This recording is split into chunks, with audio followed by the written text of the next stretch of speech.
hold on to that feeling of elevation. This is not a class. This is not a yoga class. This is not a stretching class. This is not a strengthening class. And even though we have plenty of those on our channel, what this is you and me hanging out for 18 minutes. And I'm going to share with you what I do on a Tuesday for my practice. And my practices are 18 minutes, and every minute my timer buzzes and I change movements. And one of the reasons why I'm doing this series of videos, and there's so many series of videos on our channel. We got how to get your core stronger, how to get your hips stronger, how to relieve the pain in your lower back, how to use breath to calm the heck down. But this series of videos is to share with you what I do, for me to be able to just share my general insights after decades and decades and decades of practice with you, so that after the 18 minutes, we feel better and we're able to go about our day feeling a little bit more strong, more stretched, and sane.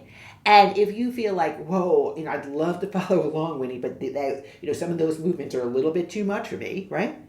We got, reach out. We got other videos, we got programs, we got tutorials. We have so many great things on our channel. But my goal with this is for us to hang out and to share some tips and tricks about the movements that I do for my practice. And just to remind you that your practice is your practice, and my practice is my practice. And my focus is, yes, to teach you how to be strong, stretched, and sane in your body in all the other videos on my channel. But this video, we're just going to hang out together for 18 minutes. We're going to start at the wall. We're going to end with a super, super fabulous bow pose that's going to elevate our whole day. But I'll go for this practice. Let's just hang out for 18 minutes. You do your thing. I'll do my thing. And let's get stronger together. So I'm going to start at the wall.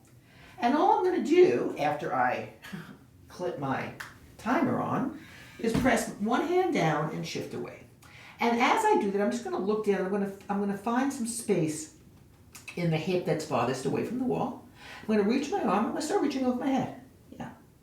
And you might notice that for all of my practices, I wear wrist weights. I call them my Wonder Woman bracelets. There's a link to the video that explains how I use them, why I use them, and why the brand that I use is the absolute best ever. But what that does, it helps me feel a little bit more grounded in my body.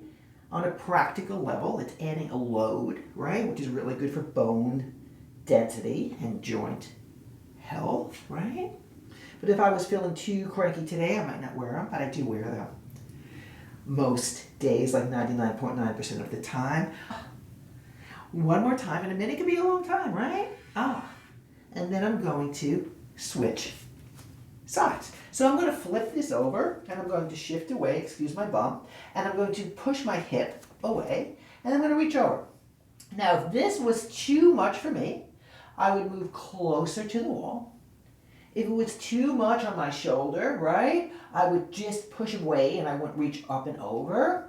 But I bet we can all find a way to get this so that it feels good. And sometimes it's just a matter of me taking my arm a little bit more forward, like I'm doing now, of me taking my arm a little higher. And again, experiment with yourself. And that's what I do in my practice. I have a plan, but I adapt and adjust my plan because life needs to be adaptable and adjustable. If you stay with something long enough to work, like a minute, it really does make a difference. I'm going to press both hands against the wall and I'm going to step back. I'm going to hinge from my hips and I'm going to back bend towards the floor. And I'm going to just go back and forth for a minute. Now if I want to clean this up, and I always want to clean this up, I'm going to push my hands more to the wall and stick my bum out even more, dropping my head.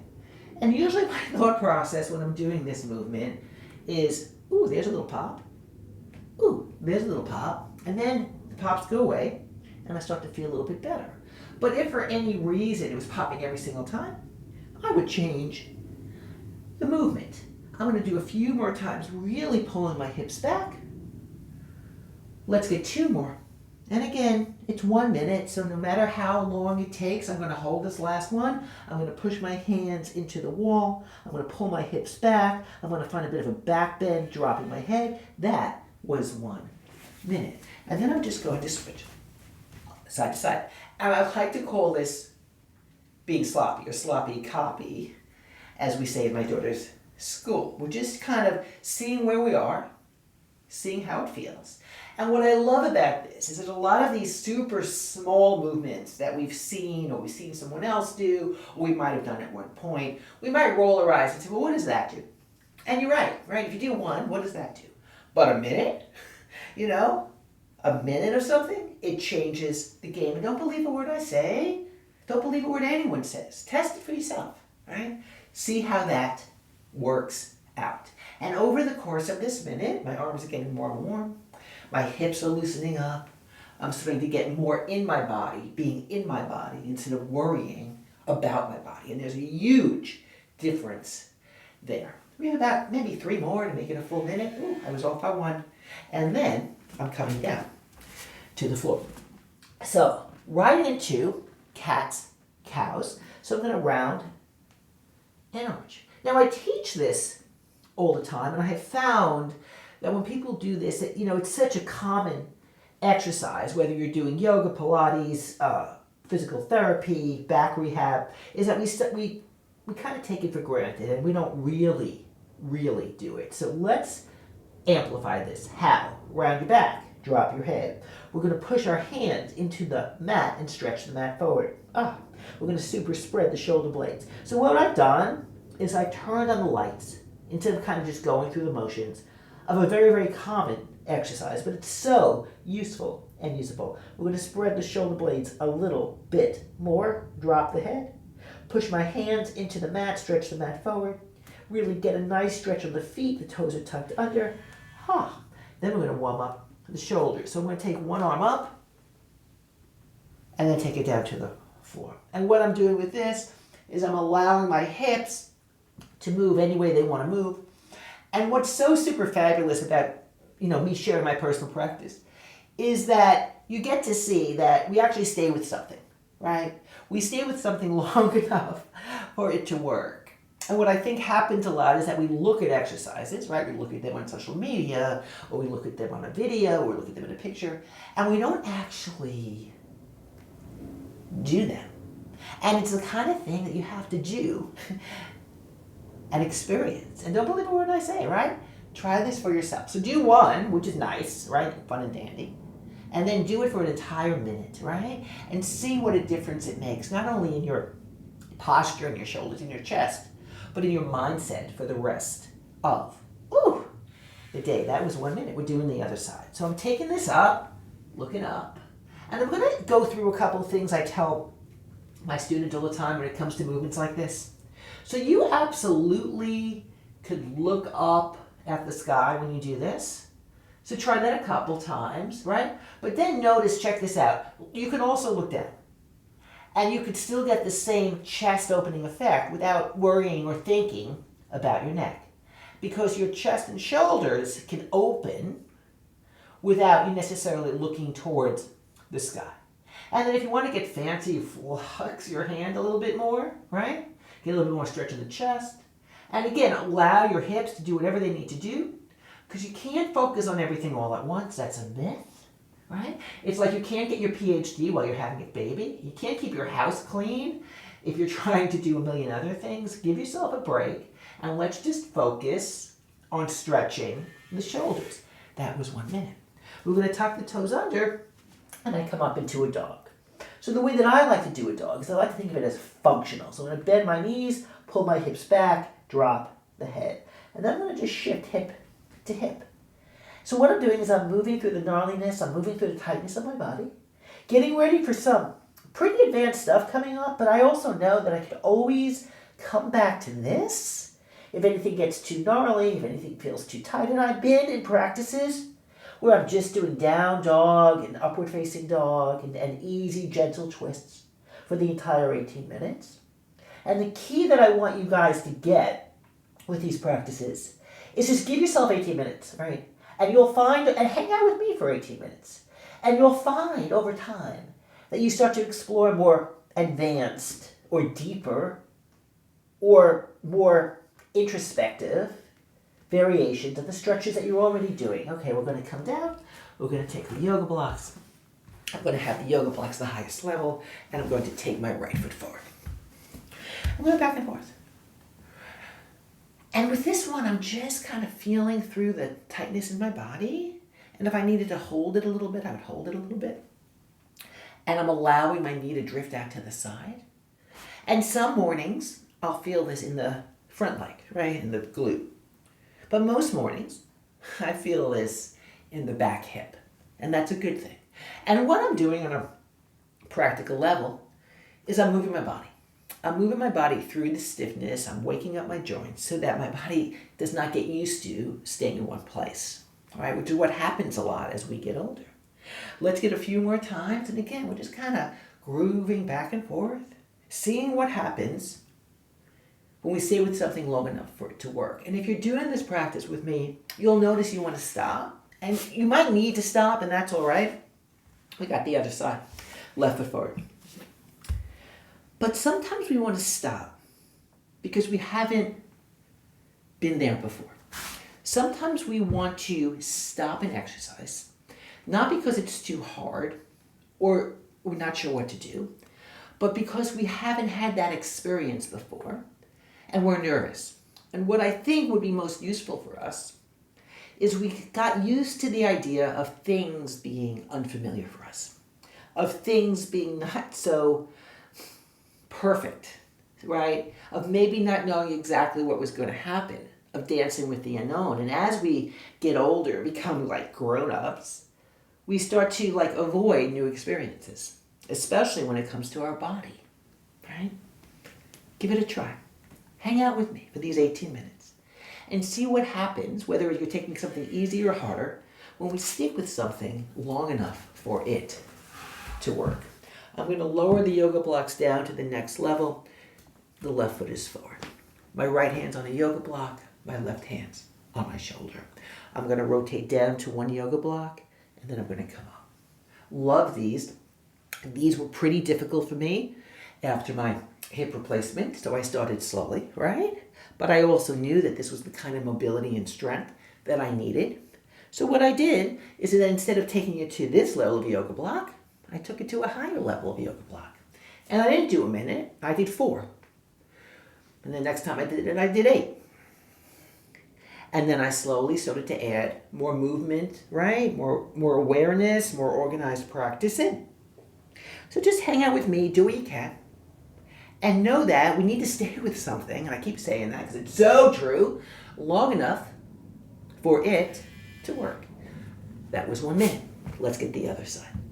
So we're going to take the opposite foot, that'd be the right foot forward. We're going to take the right hand to the right shoulder, and I'm going to rotate down. Now if this is too much, and some days it is too much, I take the yoga block higher. If this was too little, and sometimes it is too little depending on my warm-up, I can lose the yoga blocks and take the elbow down to the floor. Know that one variation is not like the only variation you do, that your practice is adaptable and adjustable, and it should be, depending on what is needed now.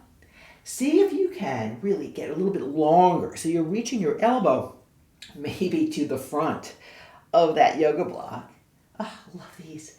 Let's get a few more to make it a full minute. And then we get to start the fun stuff, which is, for me, anyway, back bends.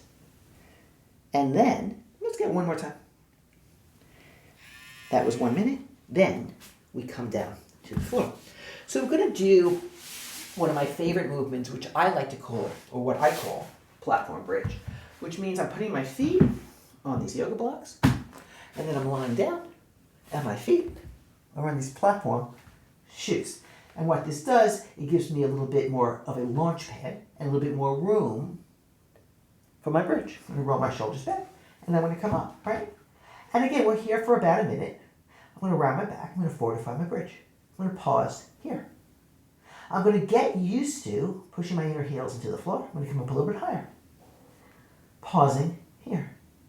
feeling strong, feeling controlled, finding something new in a body I've lived in all my life, finding something new in a pose, right, platform bridge, that I've done countless times. I'm going to come down, I'm going to come right back up, rounding the back, digging into the heels, maybe getting the hips higher. I'm going to find something new. Maybe today it's lifting all 10 toes. I'm going to find something familiar. Maybe today it's pushing into my inner heels like I always love to do. I'm going to find something where I'm pushing the edges of what I've done before. I'm going to anchor my arms down and come up a little higher. And then the goal, of course, is to drive the breath through the body. Pause. Breathe. So much fun. It's the second bridge that reveals a little bit more than that first one. We're going to slowly come down. Now, before I go into a deeper back, then I want to work on strength just a little bit. I'm going to save most of that work for another day. I'm going to come up into my bridge. I'm going to lace my hands underneath. I'm going to dig into my left foot and take my right leg up. And then I'm going to take it down. And then take my opposite leg up. And because I'm coming to a platform bridge, I got to find the brick, the yoga block, with my foot. So I'm working on coordination, right? Spatial awareness, all of those important things that we don't have to think, I'm working on spatial awareness, but we need to think, okay, where is that yoga block? Can I tap it down with my moving leg? And then it gets to be a game instead of a chore. It gets to be a research paper instead of a judgment, like how am I doing today? I'm going to bring that down. I'm going to move the yoga blocks to the side, and I'm going to start my back bend. I'm going to do a quick test to see, oh my goodness, I only have 2 minutes left of my 18 minutes. How do I want to spend the time I have left? Fingertips are underneath my shoulders. Elbows are up. I'm going to come up into a wheel. I'm going to bring attention to my feet, which are turned out, and I'm going to turn them in. I'm going to heel toes my feet together today, so my knees are touching each other. If this was too hard, I'd be doing regular bridge. I'm going to squeeze my knees together and come up a little bit higher. Opening up my chest, dropping my head, pushing my hands into the mat. And then the goal, of course, is can I drive the breath through the body?